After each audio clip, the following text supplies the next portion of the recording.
mundial del ambiente y con la presencia fundamentalmente del Instituto 22. Ustedes ven ahí la primera figura, la segunda es de la Redipar. Arias Ochoa en el 2002 ya había empezado con este trabajo, y toda la red latinoamericana del Caribe, donde en realidad se busca producir conocimiento para la emancipación. Este término es fundamental hoy, a pesar de que se escribió en ese momento. La emancipación es un término que nos permite decir, bueno, esto es así, pero tenemos que pensar más allá, en el futuro, qué está pasando hoy decíamos, con las escuelas, con la enseñanza, con la forma que se está tratando hoy en las aulas, etcétera, etcétera. Por ese es el motivo, ¿no? Acá hay una figura importante, hay varias, pero yo solamente me voy a dirigir a Freire. Freire fue nuestro puntal inicial en este proyecto. Él lo inició en otros países, en Brasil fundamentalmente, y después lo tuvimos que estudiar los maestros, algunos maestros que seguramente se acuerdan de Freire, ¿no? Otra cosa importante es la participación real. ¿Qué queremos decir con esto? El hecho de haber ido a la calera, por ejemplo, haber pisado el lugar de la calera, haber caminado en los lugares. Entonces, es el sujeto del saber, es ese derecho que tiene el sujeto de conocer el lugar pisándolo, el campo, el terreno, ¿sí? Entonces, dice que la teoría sola no dice nada. La teoría la tengo ahí, en ese libro, pero no me dice nada. Tengo que tener la práctica, el terreno de eso. ¿Qué me dice ese lugar? Y luego volvemos a la teoría, y en ese amasado teoría y práctica se llama en investigación la praxis. En este sentido, queremos decir que en este amasado que hoy les decía, logramos una especie de producción colectiva de conocimiento, que esto es lo que más cuesta en estos procesos que estamos llevando a cabo, donde el equipo se junta para trabajar todo eso y armar un informe. Ese informe preliminar sería lo que llamamos ese proceso de producción colectiva, y vuelve otra vez a reproducirse y vuelve otra vez hasta que en algún momento dado, que es lo que se hace generalmente también en las maestrías y en el proceso de investigación. En realidad la Redipar busca todas estas cuestiones, ¿no? Es decir, en estos procesos de profesionalización de la educación, que es donde más se está haciendo acento ahora en este momento en los institutos de formación docente y en las universidades, también en la región, por eso vamos a distintos lugares. Mendoza se va a hacer ahora un encuentro, y espacios digamos, el último punto, consolidar esos espacios. Esos espacios no se pierdan, que estén presentes, que haya gente que impulse ese proyecto desde su lugar de origen o lo que fuese, ¿no? En este sentido, por eso hablamos de una trama, como una trama de conocimiento, un tejido, ¿sí? Hoy escuchaba las charlas de ustedes, ¿no? Y decían, yo me encuentro con te paso otro dato. Me parece bueno esto, me voy a conectar porque esta persona me va a dar un dato importante, porque sabe sobre el tema. Ese tejido que yo armo me permite a mí lograr primeros encuentros que llamamos también entre pares, porque yo me junto con el otro para hablar, o para discutir, ¿sí? O también puede ser a través de internet, hoy que tenemos tanto acceso a esta nueva tecnología, ¿no? O sea, el encuentro entre pares es fundamental en este proyecto. Y bueno, y ahí un poco sería, digamos, la última parte del proyecto, que sería cuando nos juntamos para armar la primera información del proyecto. Paso al norte. Depende de la Dirección General de Escuelas, del INFON, que es el Instituto de Formación Docente de la provincia de Buenos Aires, que acapara, digamos, a todos los institutos de formación docente. Tiene un lugar físico que está en Independencia y Dorrego. Después al final está como si se quieren conectar y pueden entrar y ver todo lo que hay en el LOFE. Aquí la entrada, que aquí nos han acompañado algunos de los presentes, es un lugar histórico donde se recupera fundamentalmente la historia de los cuadernos de clase, acá por ejemplo de los libros, de enseñanza de la lectura. Estos libros que ustedes ven acá están desde el año 1910 hasta la fecha, son algunos incunables, digamos que apenas si lo podemos tocar. También es bueno, acá está una conservación hay más de 500 cuadernos, que están por etapas, es decir, la forma de organización, por ejemplo, no es el Aguapay o no sé qué organización no he preguntado acá es un enfoque sociohistórico, acá se van colocando los cuadernos de acuerdo a la etapa en que han sido escritos. Entonces vos necesitas un cuaderno para investigar cómo se evaluaba en el año 1914 y vas a ese cuaderno porque está ahí, en ese lugar. Bueno, también tenemos mucho material que nos han donado de política educativa. Y acá quiero hacer hincapié porque acá tiene que ver con los distintos diseños curriculares de las distintas épocas que hemos ido atravesando, cómo teníamos que enseñar, de qué manera, el formato de enseñanza. Y le puede servir a cualquiera. Hay también referente al mucho material sobre la red, hay libros escritos, debe haber más de 30 libros escritos sobre la red PAN. O sea, cada vez que íbamos a una provincia se escribió un libro. Está, digamos, ahí señalado cuáles son lo que se ha hecho en cada instituto. Está escrito. También tenemos publicaciones de otras instituciones educativas que también han donado y mostrar un poco lo que se llama fondos raros y antiguos, porque es raro, porque no se sabe quién es el autor, pero vos lo lees y decís cuándo es, quién fue. Así que bueno, esto es un poco lo que yo les quería contar, por si quieren ir a conocerlo. A la mañana está abierto de 8 a 12 y a la tarde de 1 a 5 de la tarde. Pueden visitarlo y encontrarse con sus propios cuadernos si se lo han donado o si quieren donar, están antes de tirarlos, saben que hay un lugar para que se utilizar. Hay unos antecedentes, esto no se da, es un proyecto que nos llega de un geólogo de la UBA, del doctor Cellís Martínez, y que nos llega por un trabajo que veníamos haciendo previo en La Calera. Yo, bueno, no me presenté, a ver, voy a hacer como Ana al final. Yo soy licenciada en turismo, soy nacida, criada, vivo en Sierras Vallas, y bueno, hace ya 14 años venimos trabajando en un proyecto, recuperamos un pasivo ambiental, que era una fábrica de cal antigua, que data de la década de 1880. Bueno, al principio parecía una locura, pero bueno, recuperamos el espacio y la idea es mantener, bueno, viva la historia y recuperamos el espacio físico, empezamos a indagar sobre la historia de ese lugar, así que nos fuimos internando y bueno, así que venimos trabajando hace 14 años. En esos 14 años hemos hecho algunas cosas, algunas tienen que ver con mi gestión en la Dirección de Turismo. Una de ellas es la Olimpiada Internacional de Ciencias de la Tierra, que se hizo acá en La Barriga en el 2012. Bueno, donde conocemos al doctor Cellés, el geólogo que viene con la propuesta para hacer un geoparque en esta zona. Sí, Plaza Bautista. Bueno, ese es otro evento que hicimos, se llamó Geo Sierras Vallas, que era un encuentro que hicimos también con el doctor Cellés Martínez, que era justamente era un encuentro para hablar de geología, pero hablarle de geología al vecino, que todos aprendiéramos, era un encuentro que, bueno, salía de lo científico, de lo académico, así que, bueno, teníamos la propuesta de hacerlo en el 2020, obviamente pandemia nos suspendió y ahora estamos viendo la posibilidad de hacerlo en el 2024, una segunda edición. Bueno, seguimos trabajando y también desde la Calera organizamos las primeras jornadas argentinas de geoturismo en abril del 2019.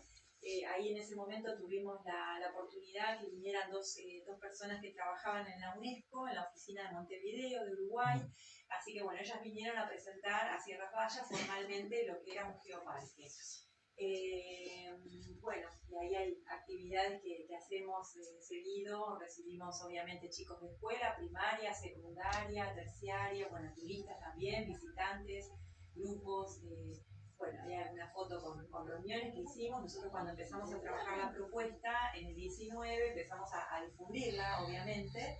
Y bueno, y ahí quedamos y ahora estamos retomando con las segundas jornadas. Ahí como que de vuelta relanzamos el proyecto y ahora estamos en eso. Sí, la siguiente, bueno, ahí hay alguna cobertura de la prensa local que sacamos en el año 19, esto fue mayormente artículos del año 19 y algunas actividades que seguimos haciendo con respecto al patrimonio con el edificio de la Tolosenia y con algunos proyectos en Boca Sierra. Sí, la siguiente. Bueno, ¿qué es un geoparque? Esa es la definición que la pueden encontrar en Google, digamos, hay mucho material de lo que es un geoparque. El geoparque es un programa que tiene UNESCO que ya lo implementó hace más de 20 años. Hay 160 geoparques en todo el mundo. Son territorios determinados que tienen características geológicas de nivel internacional. Y es un proyecto que básicamente tiene que ver mucho con la educación en todos los niveles, digamos, ¿no? Informal, no formal, en ciencias de la tierra y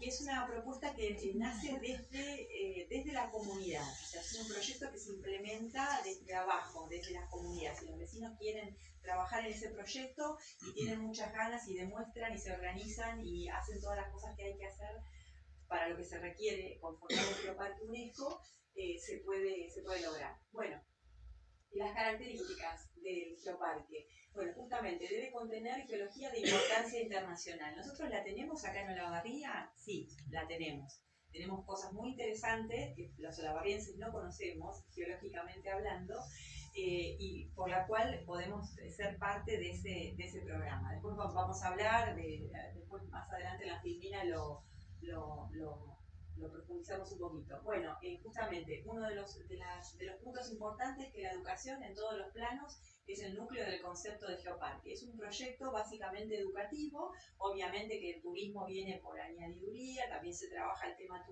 turístico, de justamente geoturismo, pero bueno, hace mucho hincapié en el tema educativo.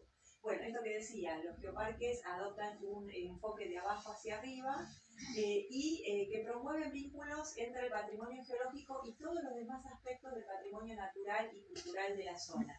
O sea, es decir, no tenemos que crear algo nuevo, tenemos que hacer algo nuevo para hacer un geoparque, no, es tomar lo que ya somos, todas las características, todo lo que nos distingue, ¿no? Y potenciarlo justamente para conocerlo nosotros, en principio, nosotros tenemos que conocer mejor nuestro territorio para poder mostrarlo también al que viene de afuera, ¿no? Y generar una identidad o fortalecer la propia identidad de nuestro territorio, ¿no?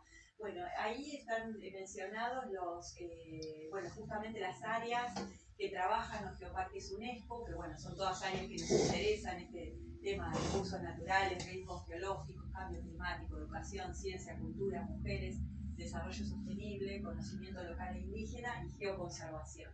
Bueno, en esos puntos es donde tenemos que centrar la atención y todo el trabajo que hay que desarrollar para conformar, para empezar a transitar un proceso, porque esto es un proceso que hay que seguir para poder ser un geoparque. Bueno, podemos ser un geoparque en Olavarría. ¿Y por qué el geoparque de la Sierra Baya? En realidad, bueno, es un tema que lo debatimos al principio del arranque del proyecto. La Sierra Baya se la conoce como la conformación orográfica que nuclea varios cerros de acá de la zona de Olavarría. Bueno, esa denominación la hizo un geólogo muy conocido que fue Nájera, que estudió estas tierras allá en la década del 10, de 1910, y que después se hizo famoso por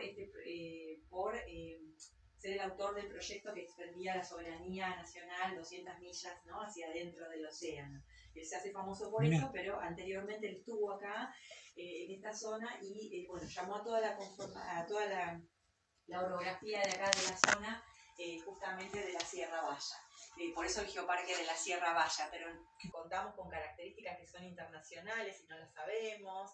Bueno, aprender un poco más de geología y de todo lo que nos rodea, ¿no? El tema de los circuitos, de la historia, de relacionar. O sea, acá hay un tema que es vincular nuestra historia, potenciarla y también crear un sentido de pertenencia o de orgullo de quiénes somos, ¿no?, los olavarrienses.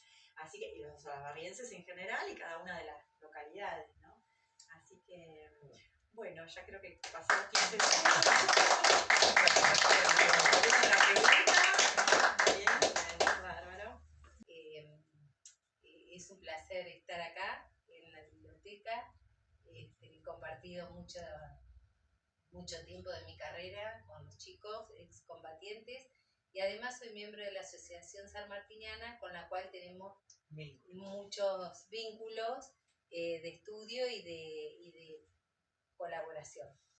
Más adelante, que nos mueva, ¿no es cierto?, en nuestro interior algo para poder entender de qué se trata, ¿sí? No es solo lo racional en lo ambiental o en muchas áreas de lo que tenemos que aprender, ¿no es cierto? Lo racional hablo al conocimiento, sino que nos tiene que interpelar lo emocional para poder involucrarnos, ¿sí?, en la temática. Entonces, ¿qué nos convoca? Nos convoca la semana, vamos a poner, o el mes del ambiente, ¿no es cierto? El 5 de junio es el Día Mundial del Medio Ambiente, fue ayer. Se comenzó con una agenda muy importante en la ciudad, que la hemos podido ver en los medios y demás. Y su origen, solamente a modo de recordarlo, es la conferencia de Estocolmo, ¿no es cierto?, en el año 1972. Pero vamos a la próxima, porque esto parece como lejano. Nosotros tenemos la ley 27.621, que bueno, Flavio es un experto en eso, yo solamente lo voy a nombrar, que es una política pública que es muy reciente, está promulgada el 1 de junio del 2021 y nos impulsa a entender esta efeméride con mayor impronta, ¿no es cierto? Porque se abre un abanico de trabajo en la educación formal y en la no formal y en la informal. Es decir, que esto no es solo para que estudien los chicos en la escuela, sino nos tenemos que involucrar todos, ¿sí? Entonces, la Ley de Educación Ambiental Integral en la República Argentina nos interpela a hacer por el ambiente, por generar un ambiente sano, ¿sí?, con una proyección no solamente en el hoy, sino recuperando el pasado y también proyectando un futuro sostenible, ¿no es cierto?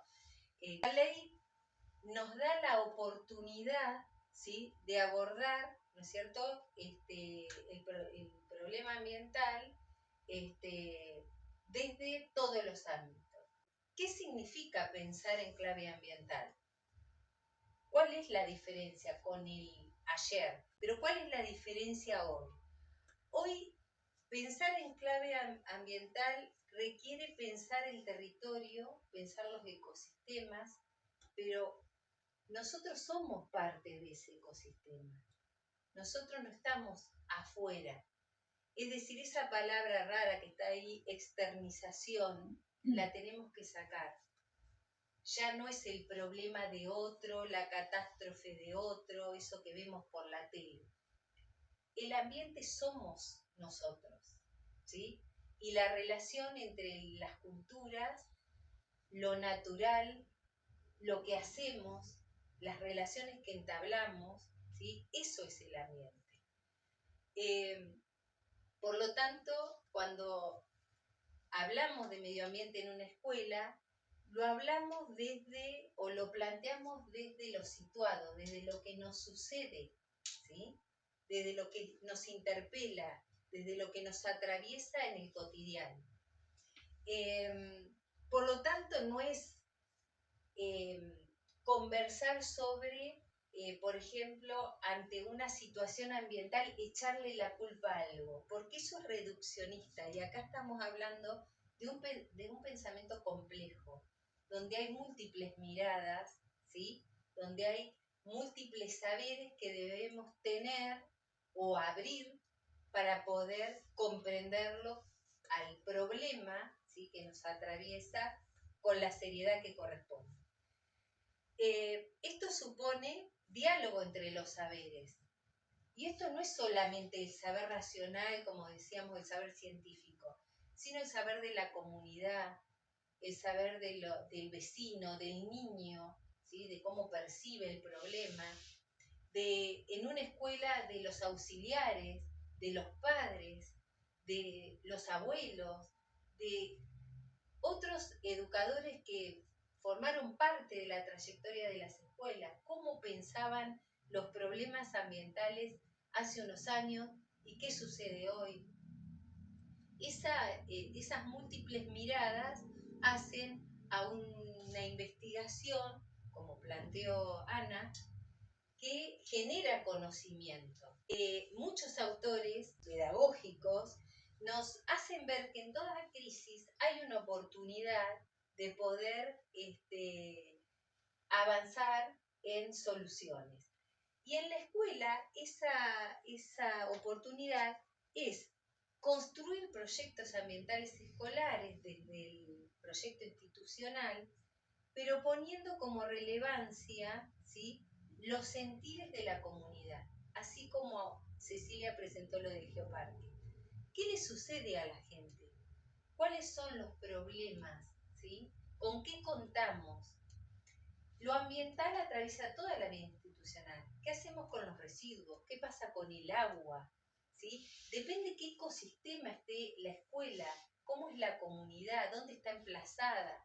Entonces, vamos a tener la posibilidad de investigar con nuestra comunidad toda cuáles son aquellos problemas que nos movilizan, que nos preocupan.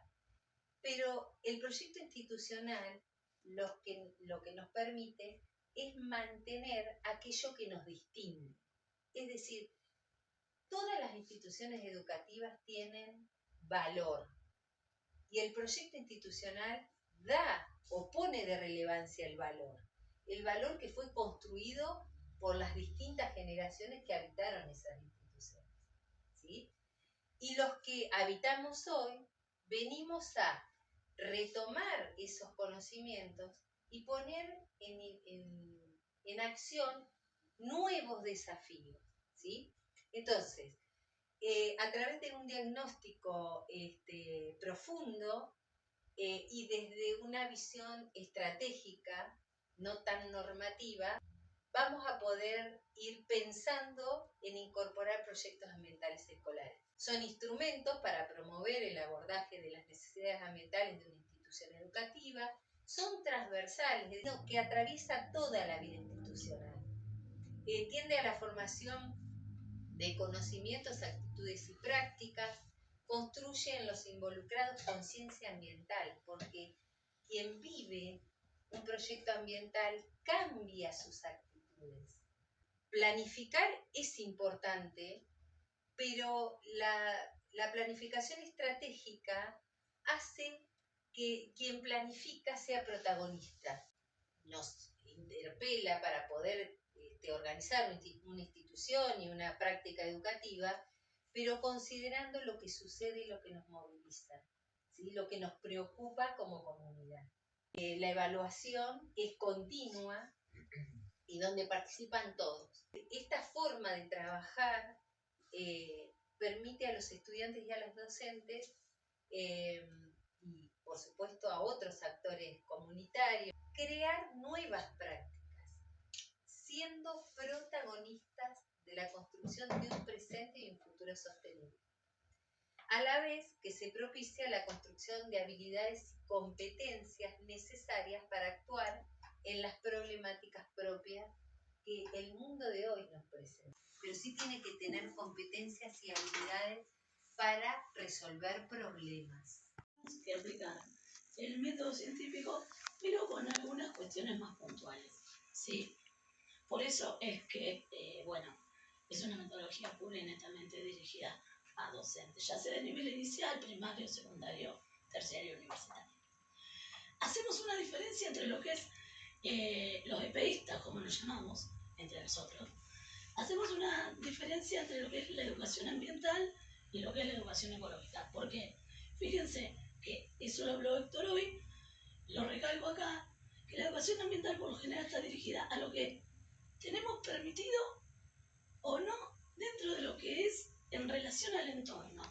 Y eso va claramente a impactar en un componente social, en aquellos que están totalmente capacitados y aquellos de los que saben, ¿sí? Sin embargo, la educación ecológica lo que nos va a permitir a nosotros es profundizar ciertas interacciones, ¿sí?, de la naturaleza, y eso nosotros lo vamos a poder ver reflejado en validaciones de indicaciones entre los procesos y elementos de la naturaleza. Y el elemento principal que nosotros tenemos que aprender a meter dentro de todo eso es el hombre. Se puede hacer ciencia en cualquier lugar, en cualquier espacio, a través de un ciclo de indagación. Es similar al método científico, pero tiene algunas salvedades, ¿sí? Para realizar la pregunta de la que hoy hablábamos, primero tengo que salir y observar, ¿sí? De mi observación, de un concepto de fondo que es muy similar al marco teórico, son esos saberes que yo traigo ya conmigo. A eso se refiere el concepto de fondo. Más lo que nosotros tenemos como curiosidad. De ahí yo saco una pregunta. Después voy a la acción, que la acción es la metodología. ¿Qué hacemos en la acción? Diseñamos el plan, recolectamos los datos, presentamos los datos, los analizamos y después vamos a una reflexión. Sí, ¿qué serían las conclusiones? En la reflexión, ¿qué vamos a encontrar? Lo que podría haber pasado, cómo podría haber sido, el fenómeno que estuvimos observando, las posibles causas. ¿El diseño sirvió? ¿Lo utilizamos? ¿No sirvió? ¿Tenemos que cambiar de diseño? Siempre tenemos que tener en cuenta las interacciones, ¿sí? En sí es saber qué cuidamos, para qué lo cuidamos. Eso tiene que ver con las interacciones, tanto entre flora, fauna y nosotros con ellos, obviamente. Pero básicamente lo que se hace es ir tratando de acomodar lo que otros rompen a través de la remediación, la reforestación, ¿sí? Sobre todo con flora nativa. Se apunta a eso.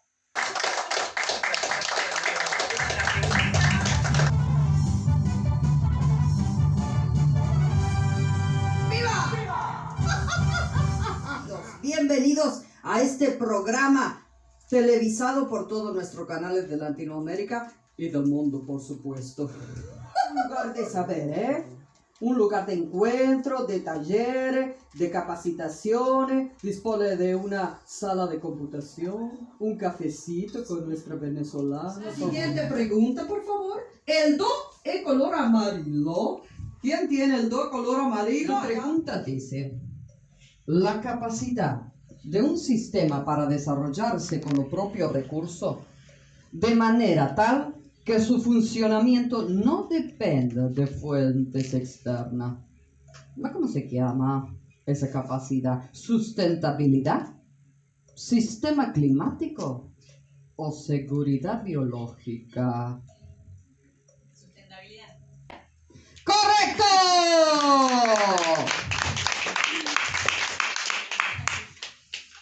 Ahora sí, ahora sí, tenemos que decir ¡felicitaciones! Para todo, El aplauso es para todos.